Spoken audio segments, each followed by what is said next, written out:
So welcome. This is our fourth session of a five-session series on Canva. Canva 101 Conservation Edition is what we're calling it. I am Amy Work. I am the Director of Communications and Member Programs with the Indiana Association of Soil and Water Conservation Districts. Joining me today is a team of people, district staff and RITA staff who have come together and put this series together for you. Hope it's been enjoyable. If this is your first time, welcome. Just a reminder that we are recording these sessions and that we are putting links to each of the recorded sessions on the IASWCD website on the training page under events. If you have any questions while we're presenting today, we ask that you put them in the chat box and we will address those at the end of the session. Other than that, I will turn it over to Jamie to start us off today. Thank you, Amy. So yeah, we can go ahead and get started. So starting off, thinking back to last week, thank you to Hannah for going through how to create a flyer. I would encourage anybody who wasn't able to make it to that session to go back and review that video, or if we went a little bit fast, which we realize we do have to do sometimes, I would encourage you to go back and see some of the tips and tricks that Hannah was able to demonstrate for creating some really nice and eye-catching print materials. But today we're going to focus a lot more on social media, some of the different principles that you might want to keep in mind when you're designing social media posts and kind of creating your social media strategy. But first, we're going to kick it off with once you've created a print flyer for Canva, if that's where you like to start, is creating your flyer first for your event or whatever program you're trying to advertise. How can you then use that to give yourself a really good starting point for your social media posts?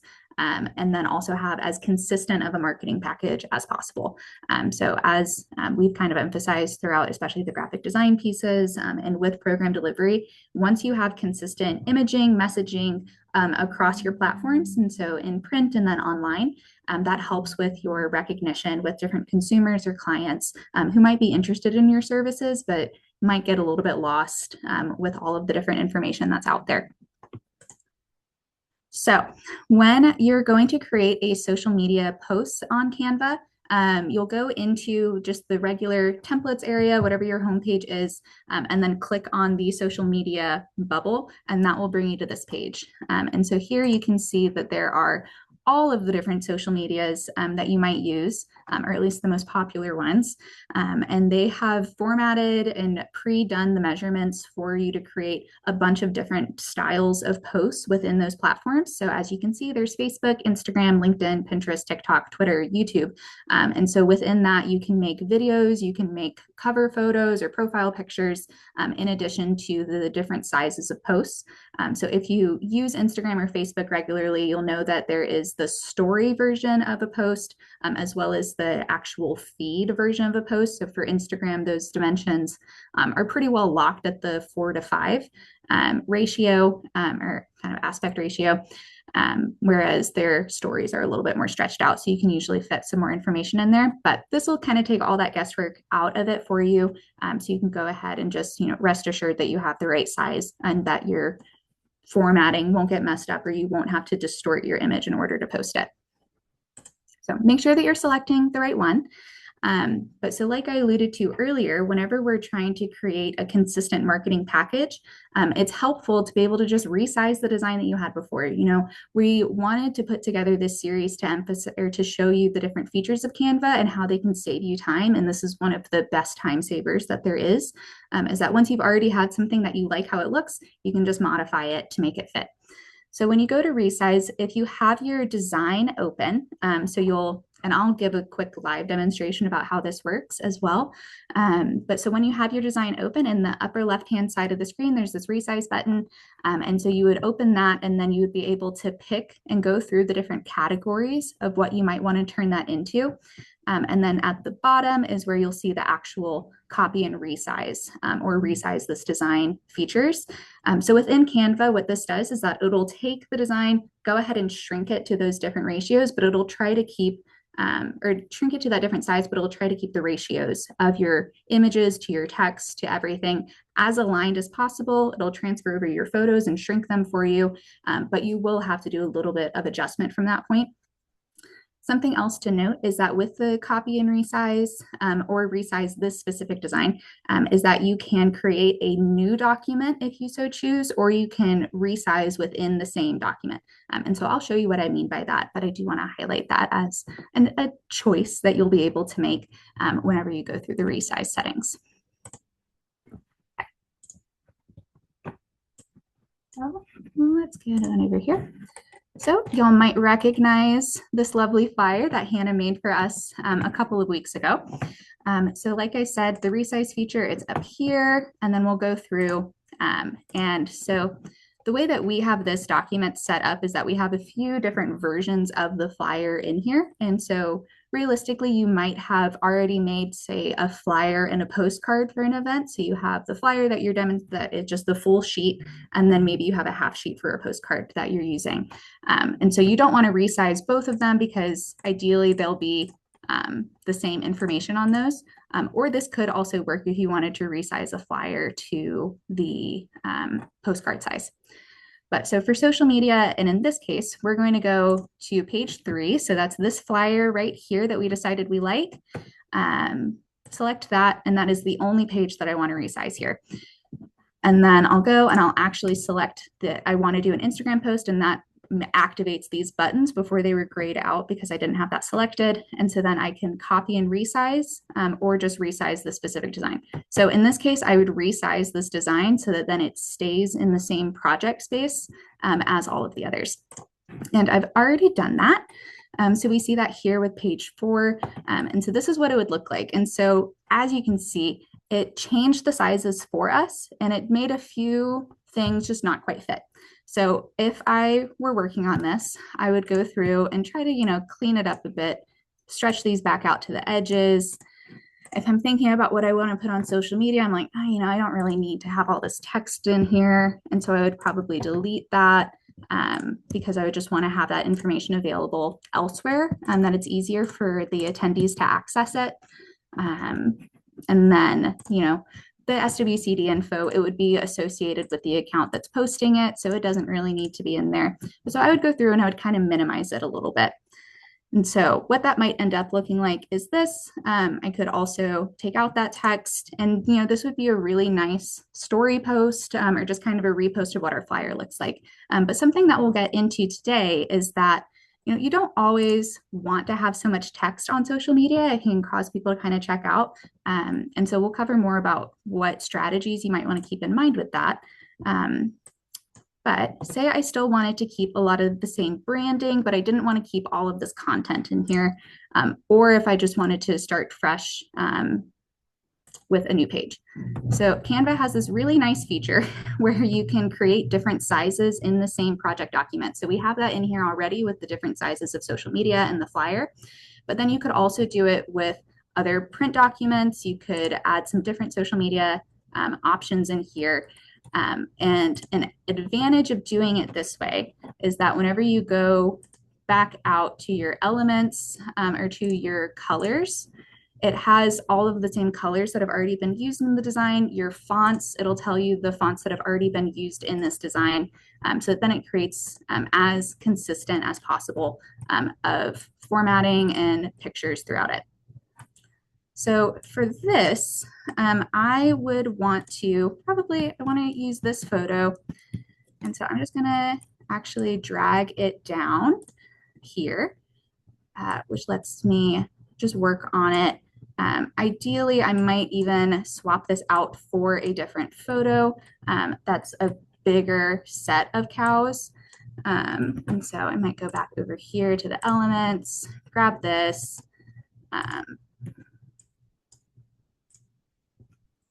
And then just put that we have a pasture walk happening that day over it.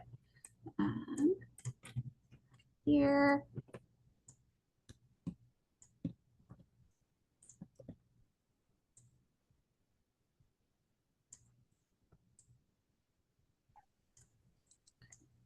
So to make this fit, do that. Drag it back out. All right. So put that over here. And then I might even just leave it like this. If you want to put more information on there, some quick info, you could always do that. But like we will get more into, just having more information on a photo can hurt a little bit whenever you're posting on social media. So I might like to do this and add like a save the date or maybe even more info and then have like an arrow pointing down.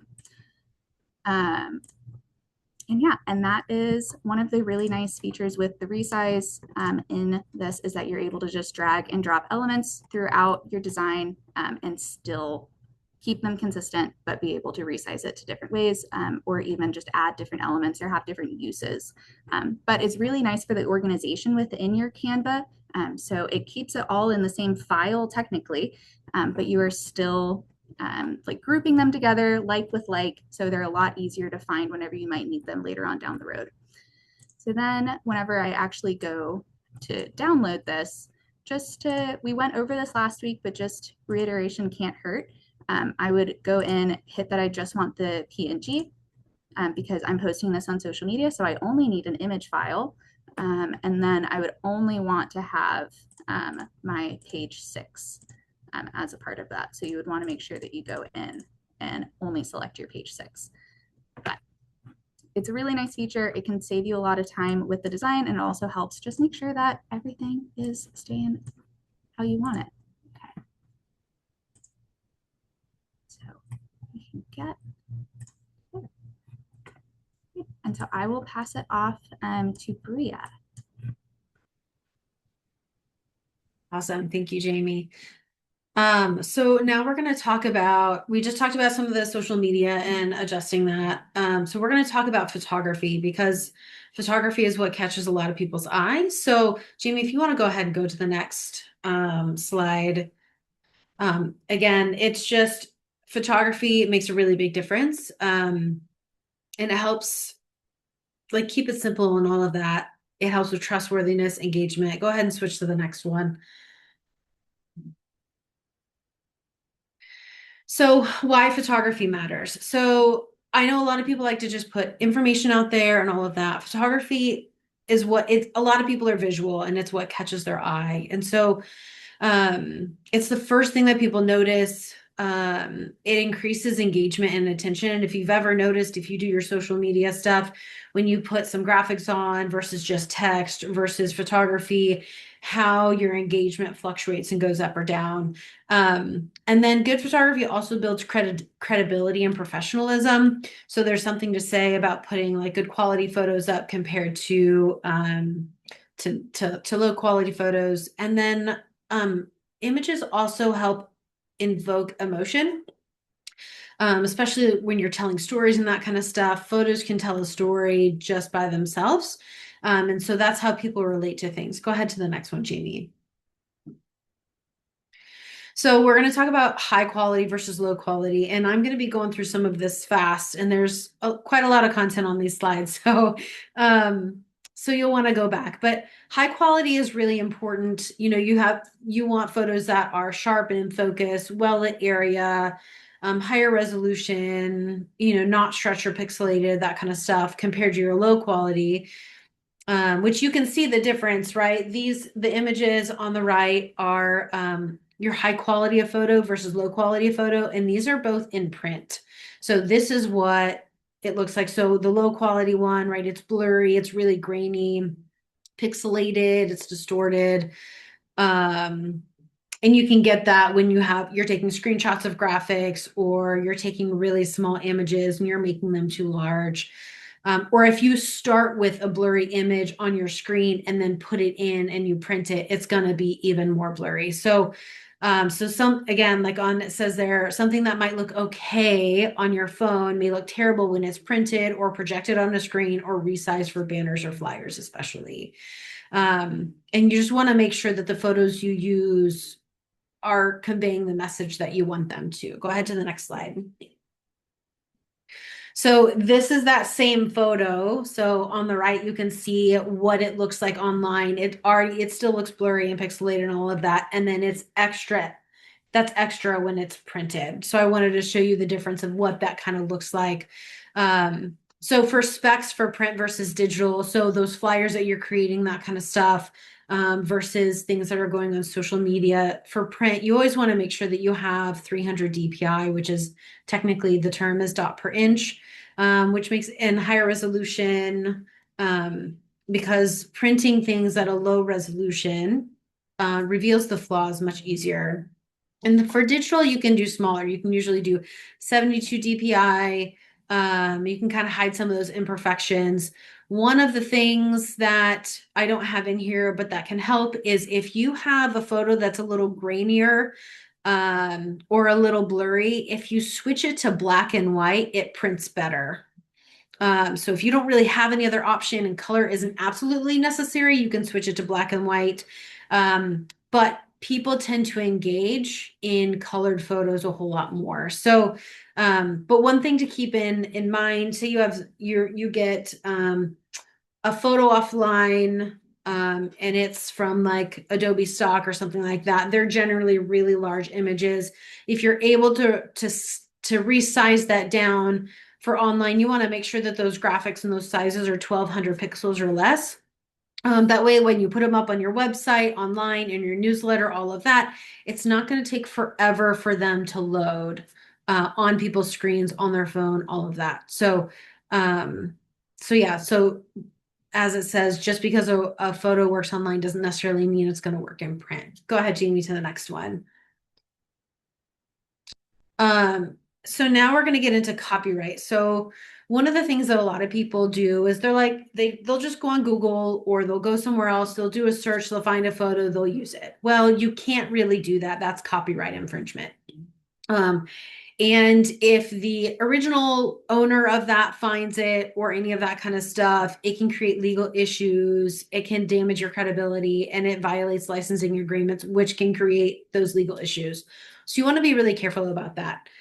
Things that you want to avoid, again, downloading random Google images, reposting without permission, removing watermarks, and assuming social media photos are public use. And one I probably should have put on here is not just removing watermarks, but removing people's logos on stuff. So I know that there are some other SWCDs or something like that that make some really cool graphics, and you're like, oh, that's really cool, I want to use that. If you do use it, make sure that you have their permission and you don't cut off their logo or anything like that.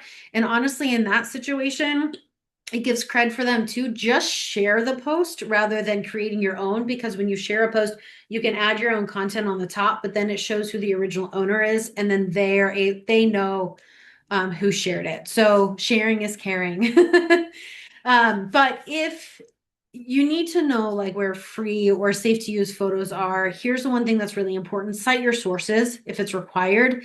So you'll see that in a lot of places. I think the USDA does a really good job at that. They'll say photo by and then the person's name or what website they got it from, even if it's Adobe stock. If I get stock images, like from a paid subscription stock images, I don't necessarily put that unless it's for something like an annual report or something like that.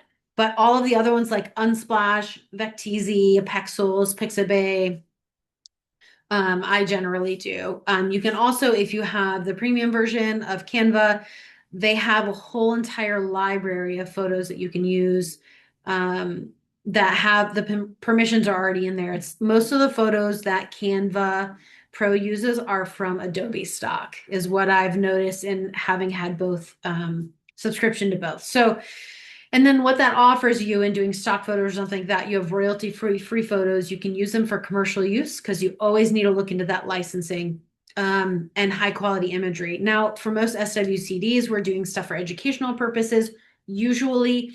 And so usually you can use that without a problem, but you always want to double check that. Again, that's your responsibility to check the licensing and verify attribution requirements. If you're not true what attribution requirements are, it's that whole thing of photos by, and then the website, and then the photographer's name, or that. So that's what attribution is. Go ahead to the next slide, Jamie. And then there's other photo libraries that you can use. So here's some conservation ones. So CCSI, Indian NRCS, SWCS, USDARS. And then someone gave us a few last time, invasive and Lady Bird Johnson Wildfire Center. So the top four you can use without a problem. I don't believe they require attribution, but I still do it. Invasive, I believe, does, but Lady Bird Johnson definitely does. And they have licensing requirements to theirs. So if you're using it for educational purposes as a nonprofit, you can use it. You can use their stuff without restriction, but you cannot for other things. Like you can't take one of their photos and put it up in a calendar and print that calendar and then sell it, right? That's illegal. You can't do that. You'd have to buy the stock images to do that. So go to the next slide. Or you can use original photos. Now, I know we're not all photographers, but do your best, right? Original photos can be really powerful. They feel more authentic. They represent your actual organization and community. They help build trust with the community, and they stand out more than stock images. As you can see, we've got a stock image up on the top right and an original one down at the bottom, and you can tell the difference. Sometimes you can't always tell the difference in stock photos, but sometimes you really can. And it's easy to spot if you know what you're looking for, right? And so when you're using original photos, you already have the permissions because you took the photos. However, you need to make sure that everybody that are in those photos, you have permission to take pictures of them and post them online for marketing, especially for children. That's extremely important. And another thing to kind of build that in, if you have people that are volunteering for events or coming to events and you have a registration link, put a photography or a marketing clause in there. So then if they choose to sign up to be a part of it, to come to it, to volunteer, whatever, that clause is already in there and they've already agreed, yes, I'm willing to have my photo taken. And then if for some reason in your clause, you don't have that in your clauses, make sure to just create a photography release or a marketing release and have them sign when they check in. It makes things a whole lot easier. It saves you, it saves them. If they come back and they're like, hey, I saw myself in a picture, I wasn't okay with that. You can show them where they signed a release saying that it was okay. But if I had somebody come back to me and be like, hey, I saw my picture, like I'm not okay with that, and they sign the release, 9 times out of 10, I'm going to take that off and I'm going to use a different photo because we're here for the community. So, and I don't want somebody to get a bad taste in their mouth because they asked us to take something down and we didn't, right? So go ahead to the next slide, Jamie. Yeah. So now we're going to talk about photos versus graphics, right? When to use photos, when to use graphics, and then when to use a combination of two. I tend to, yeah, I like all the options. So you want to use photos versus graphics. So the benefits of photography is you want to use it when you're showing real people, events, projects, behind the scenes moments. Photos can help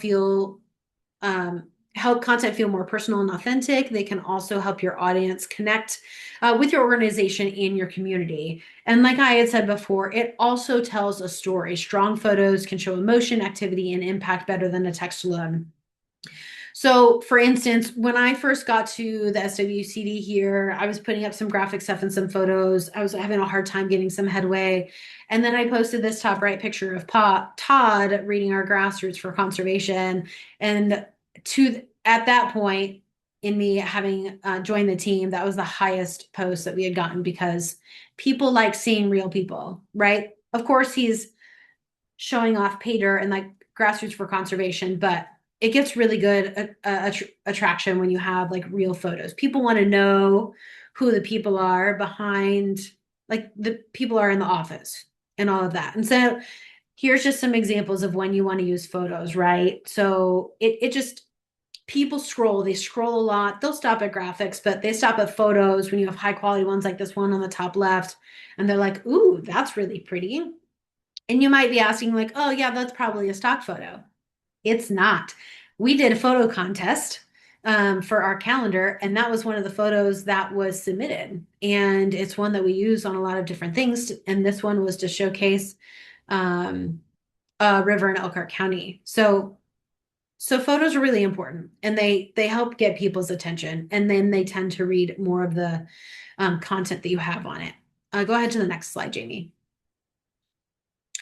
And you want to use graphics when you're sharing more of like an announcement, days, statistics, reminders, or quick information, kind of like Jamie was doing, where she adjusted that the printout flyer to social media. It's an informative thing. You want to make sure that you don't have too much information, but that you have enough information.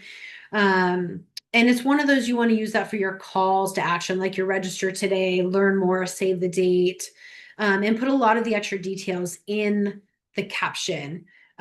So like for our board meeting, the one on the bottom right was actually an NACD presentation that they had put together for Stewardship Week. And I tend to take their presentations and I turn them into posts for that entire week, because they've already done some of the educational side. And then I just fill it in with a caption with additional information. So that's one thing you can do as well. So go ahead, next slide.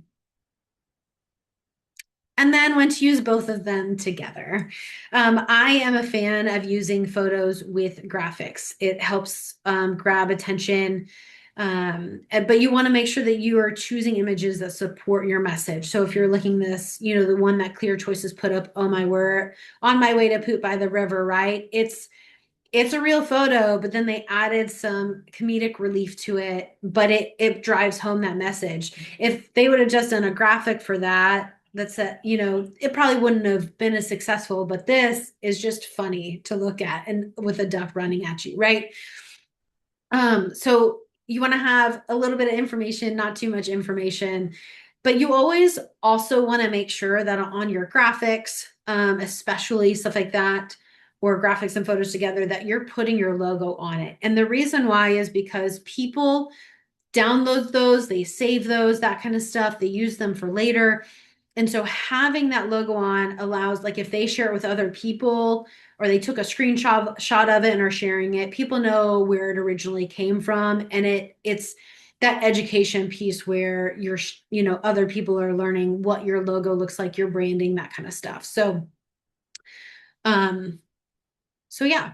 And also on that bottom one, leave enough white space so the design feels clean and balanced, right? This one on the top right is a little bit messier, but it's a balanced messy, right? You can read everything clearly, things stand out.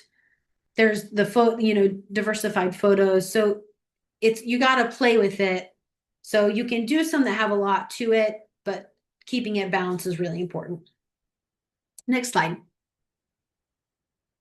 People may read your words, but visuals determine whether they stop long enough to pay attention. That is extremely true. And then I think next we're going to go into QR codes, which was a super hot topic at the last one. So we're going to go a little bit more in depth about QR codes, when to use them, and where to get them. Go ahead on the next slide, Jamie. So using QR codes, a lot of people use QR codes on a lot of different things. You really only want to use QR codes on your printed materials. You don't want to use them on your social media stuff. Because when you do them on printed materials, it's really easy for somebody to pick up their phone to scan it.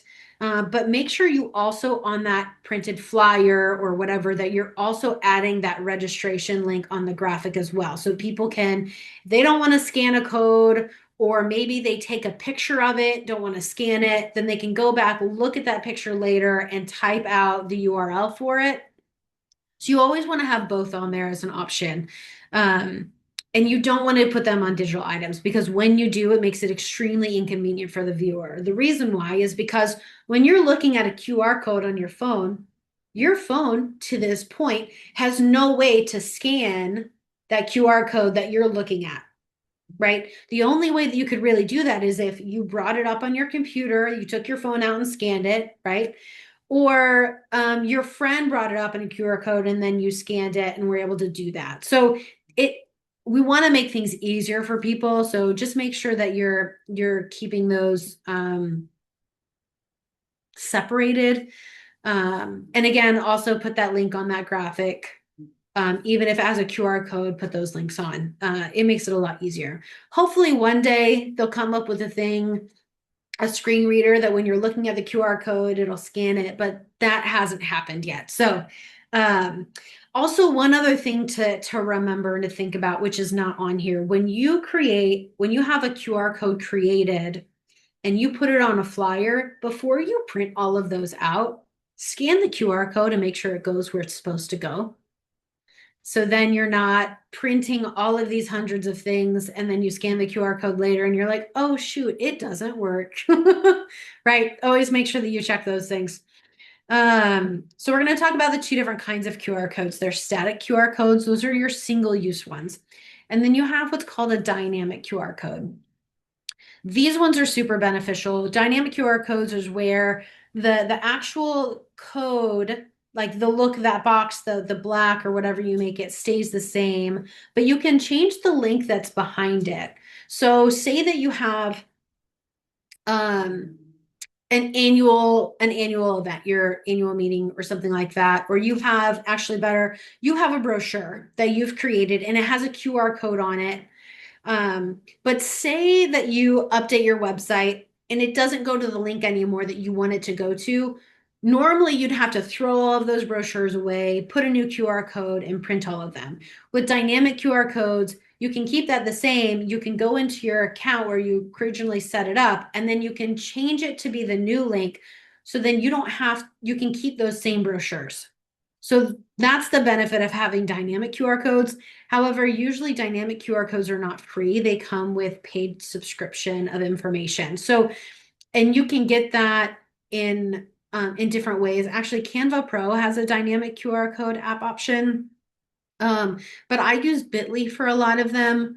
There's also a few other QR code companies that you can do dynamic QR codes, but I highly recommend them for things like brochures and stuff like that, because you never know when somebody else is adjusting a website or that kind of stuff. And then where to get a QR code. So we'd already said last week we showed it on like Canva apps. There's a lot of different QR code companies.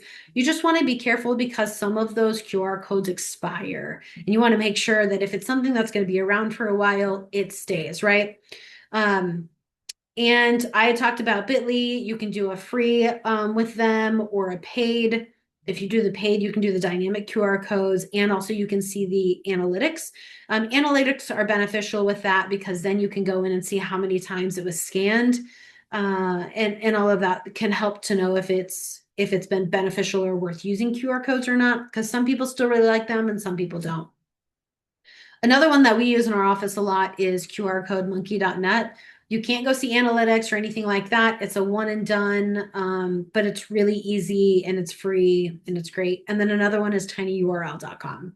So those are great options. Again, there are other options out there that you can get paid, not paid. But yeah, those are really great ones. Go ahead to the next slide. Okay, that was QR codes. So now we're going to go really quick. We've been talking about social media, all of the different things, but we're going to talk about social media scheduling your posts, because when scheduling posts came out, it was a game changer in using Meta Business versus third-party apps. So go ahead and switch to the next slide, Jamie. So Meta Business is really beneficial because it's free. And most SWCDs are generally only on Facebook or Facebook and Instagram. We're on LinkedIn as well. And so they have a scheduling feature as well. It would be nice to use a third party, but I'm going to tell you why that's not always beneficial. So Meta Business is for Facebook and Instagram only because Meta owns both of those companies.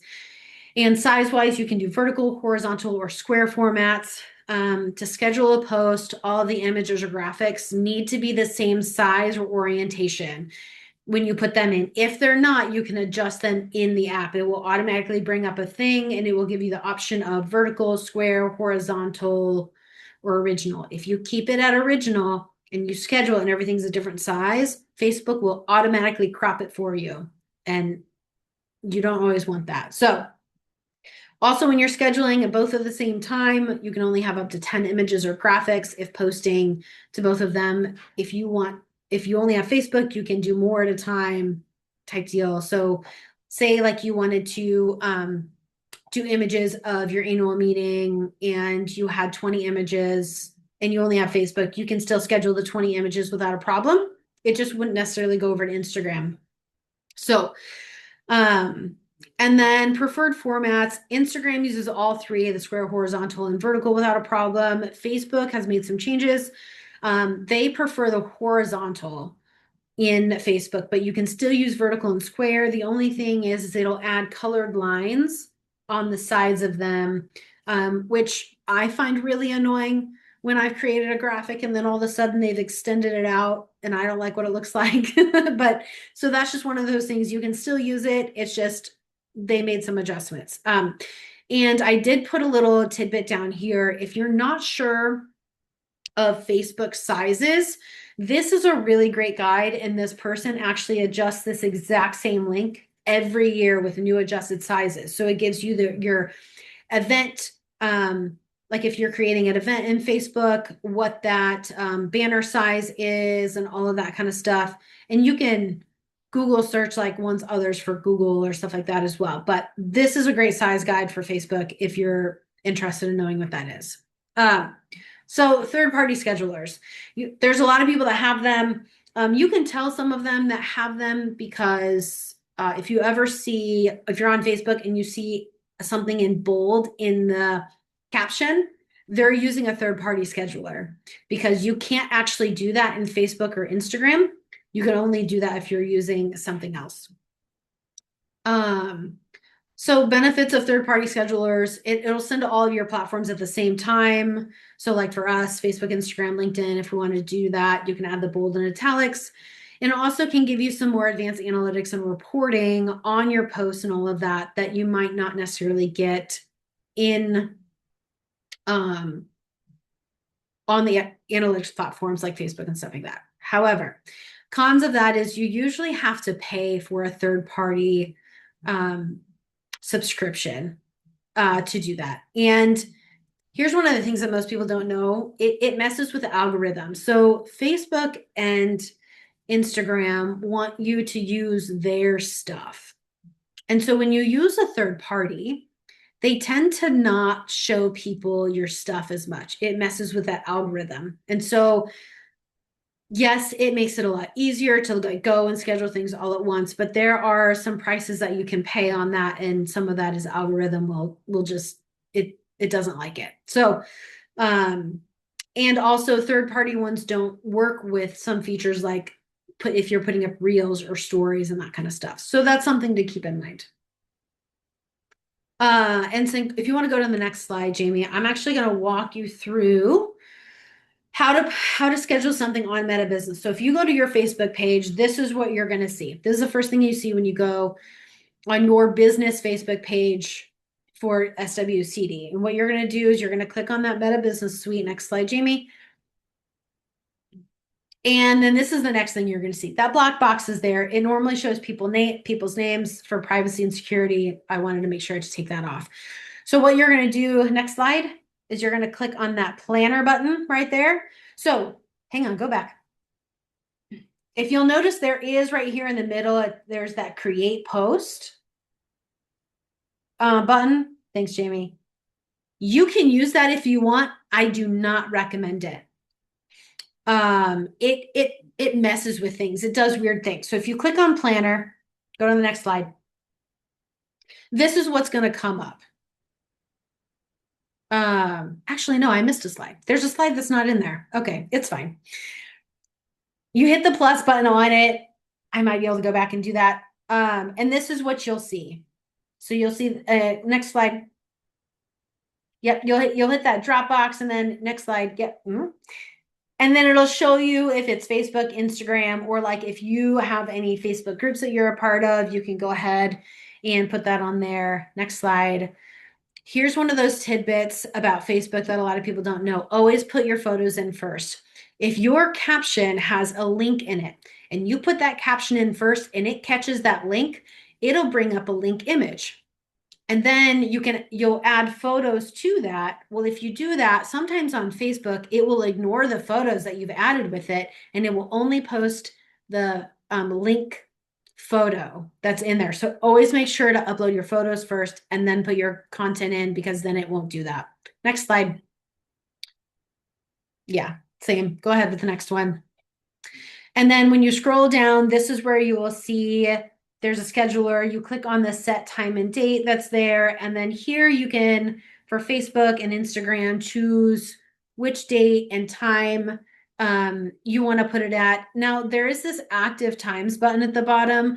You can click on that and it will automatically post it on times where your people are generally active. I tend not to use that button because uh, it's people are all active at different times. So I think sometimes it depends on when you actually like post things as to when people are seeing it. But it'll make it so that your Facebook stuff will post at a different time than your Instagram stuff. And what's a lot of studies have shown is it's really great to post things between like 7:30 a.m. and 3 or 4 p.m. is a window that a lot of people see stuff. But you have those people that don't look at their phone all day and only look at it at night. So it's you just kind of got to play around with it and see. And that is actually the last slide that I have for that. So I'm going to turn it over to whoever is talking about Reels.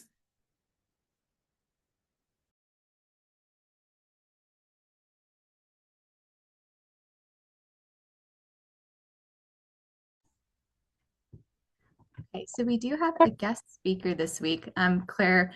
So Claire has been so kind as to hop on. She is one of the staff at Hamilton County SWCD, and I work there as one of my counties in my Resilient Indiana capacity. And I think that they just do a bang up job with social media. And Claire has made some really cool reels before, so we wanted to introduce it as a concept that y'all might be interested in, but don't worry too much about it if you aren't that advanced yet. Here.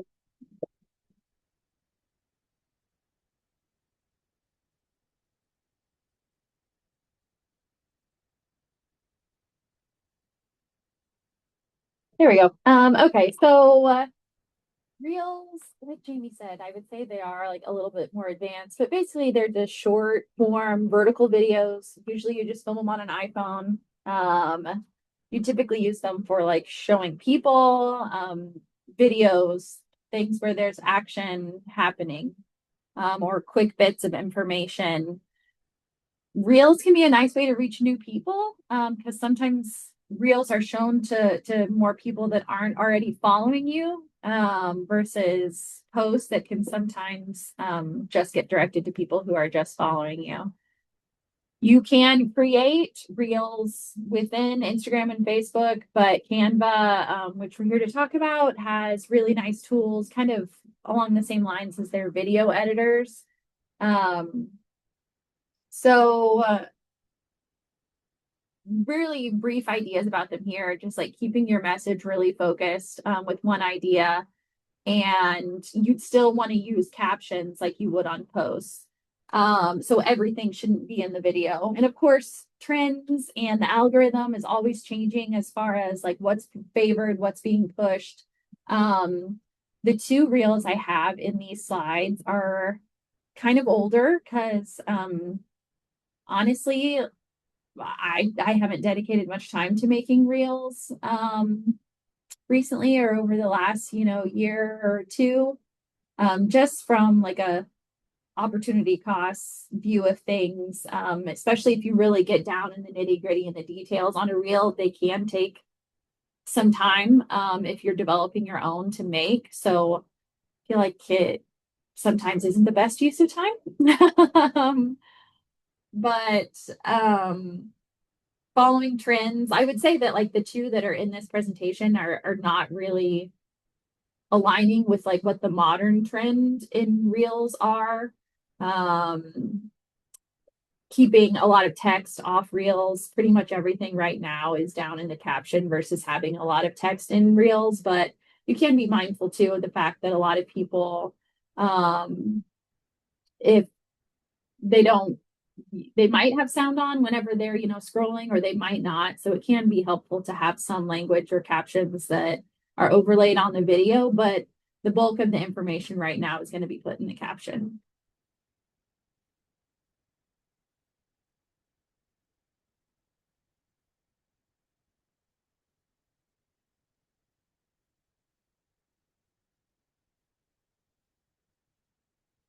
I don't know. I don't know how you guys are seeing it, but that's like really, it's coming across like really jerky to me, and not flowing, but that's okay. You still kind of get the idea of the content that was shared there. So next slide. This is another one we did that again is just really short. These things don't have to be like really perfect or highly produced. This is just something I did, and went out in my backyard one day. It's more important that the content is clear and useful and really authentic. People appreciate that. It doesn't have to be like a fully produced commercial. So just something to think about for your next event or project update. Really quick educational tips are really popular with Reels, or like a behind the scenes look. If you want to go to the next slide, just how you would get to Reels in Canva, just how Jamie started earlier with the create button. And then you can go to social media, or you can just search Reel at the top there and bring up Instagram Reel. They can, or usually do, get cross-posted to Facebook as well, but primarily it's more of an Instagram thing. Same for like TikTok. You would use the same video basically. So then I have on that other image there, the template section, which would definitely be where I would recommend starting if you wanted to try Reels. Canva has a lot of really great templates, so you can just go there and look at some and find one you like the next time you have an event or a tip that you think might be a good fit for a reel. So I would recommend, once you kind of have the idea of what you want to share, go and look at these templates and find one that seems like a good match or a good fit, and pay attention to the content that's in the template. Is it some photos? Is it a video?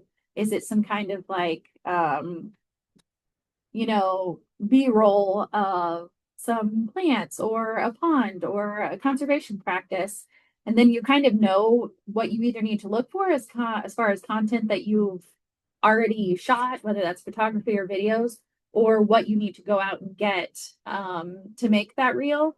And then you can kind of just use that template to plop your information in there and really take advantage of a template to create a quick reel that is also like has a lot of production value, that you don't have to start from square one. Yeah, that's all I have. I wouldn't get too down into it yet, but keep in mind that it's something that Canva makes fairly easy. So it's something you can utilize when you're more comfortable.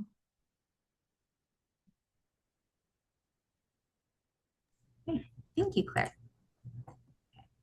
So to round out our presentation, I'm going to present first on AI usage. So we did have a few questions about how Canva uses AI tools, kind of in the pre-survey before this series really kicked off.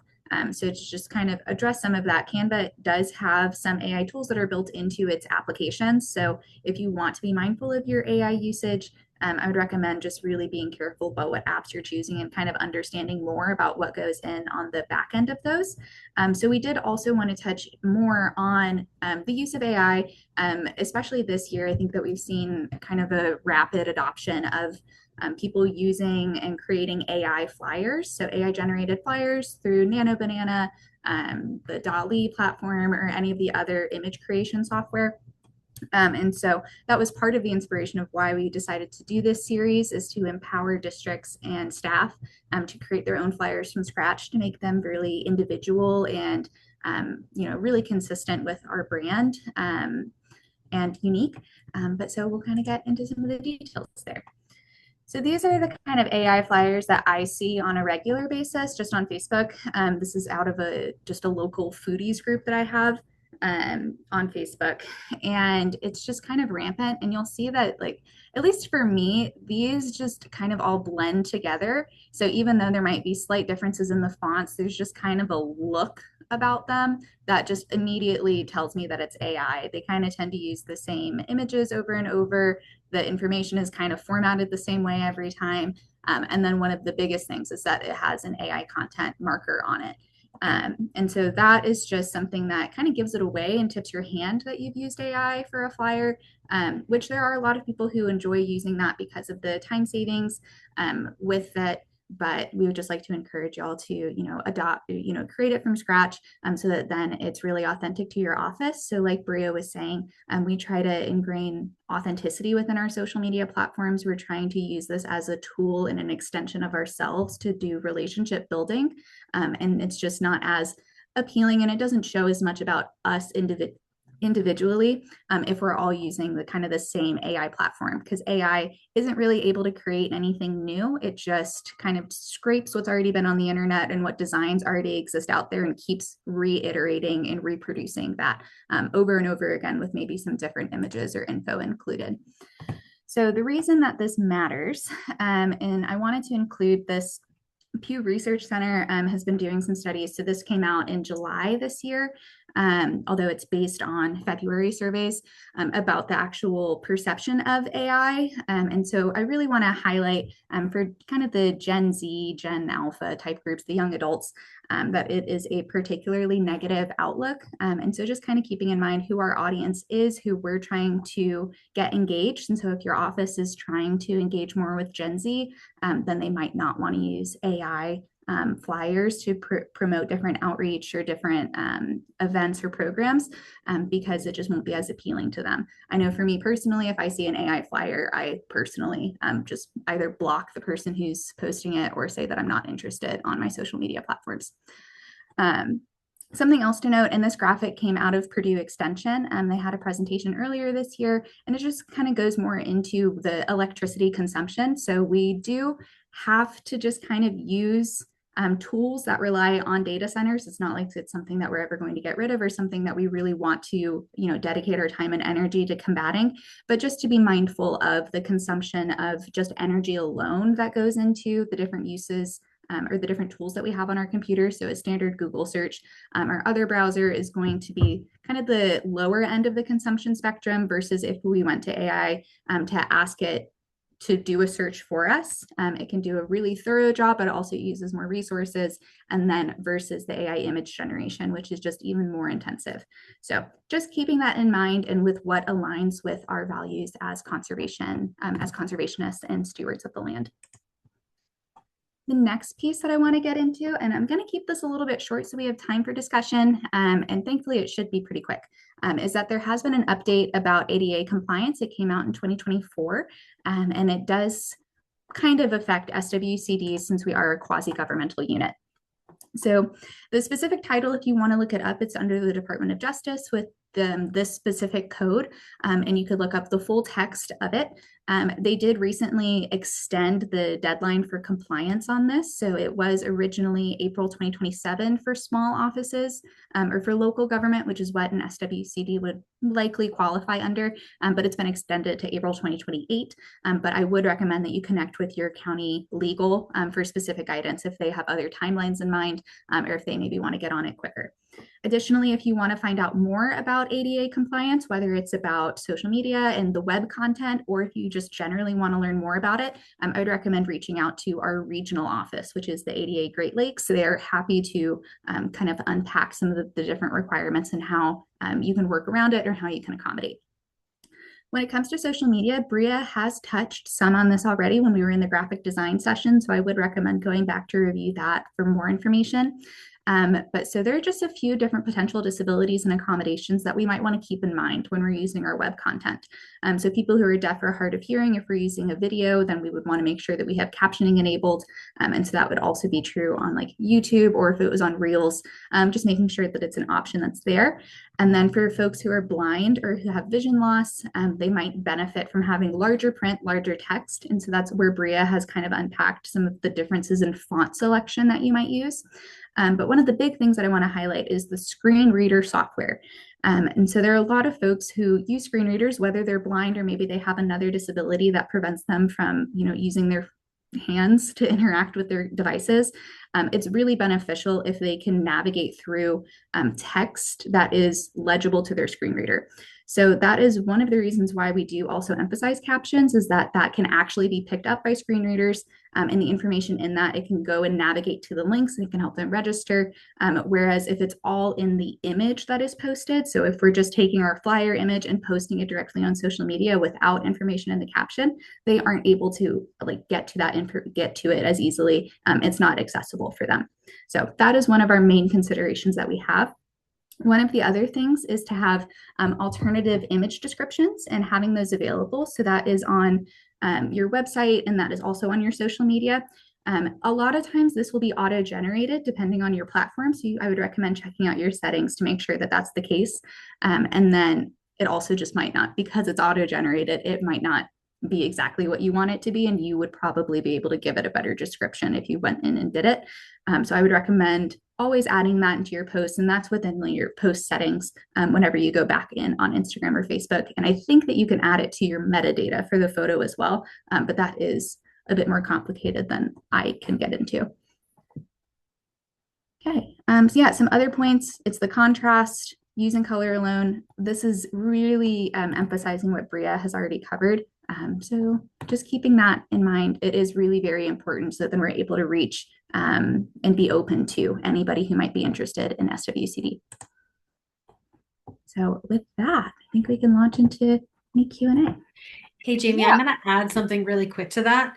That ADA compliance, especially like in your e-newsletters and stuff like that, making sure that you use that alternate text for those photos, and putting that in, because that's what screen readers are going to read. And actually, somebody had asked me a question about if they could add captions in. And as I was looking for captions, I learned when you're in Meta Business, like I was uploading those images before, and if you look on the right of those images, there's a little pencil icon. If you click on that, there's a way for you to put alternate text in there as well. So if you really want to get like super hype on ADA compliance, like, and that kind of stuff on socials, that's another way that you can do it too. It's more time consuming, but it's definitely an option. So. And then Emily also wanted to add in that Canva also has an accessibility check you can use. So somebody added that as well.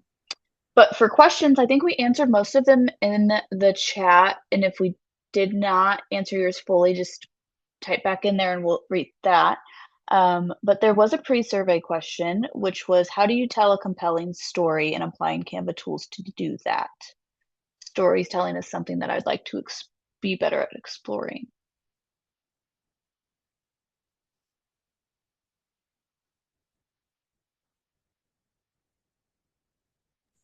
I personally would love to hear from Bria or Claire on this one. So I was about to chime in, Jamie. So storytelling is, I'm very much an advocate of storytelling through photography. But I think that there's a really great way that you can tell stories through utilizing graphics and photos together, where you can kind of share some of that. And because Canva, you can do a lot of different tools with presentations and like motion graphic stuff and all of that. There's a way for you to easily like make videos and that kind of stuff that can help share that story using photography, using different graphics and all of that. So storytelling is really important, because that's what people want to hear, stories. And so you can definitely use those tools to create that through video and everything like that. Claire, do you have anything to add? Yeah, I'd just say like focusing on people. People want to see people that they can, see themselves in. And from, what we've learned in some different trainings, it's so important for people to be able to see their peers doing something, especially related to conservation, so they can take it more to heart. So we focus a lot just on individual volunteers or people who are doing cool things and highlighting them in different ways through a lot of different social media stuff, but like profiles as well. Just try to tell stories through individual people. Perfect. And then I did want to add, just because we don't have any questions else, but just in case no one saw in the chat that there is actually a way to scan a QR code while viewing on your phone. You do have to download the photo to your library and then click the scan icon in the bottom right corner, then tap the QR code. It is a few extra steps, but if that is what you have to do. So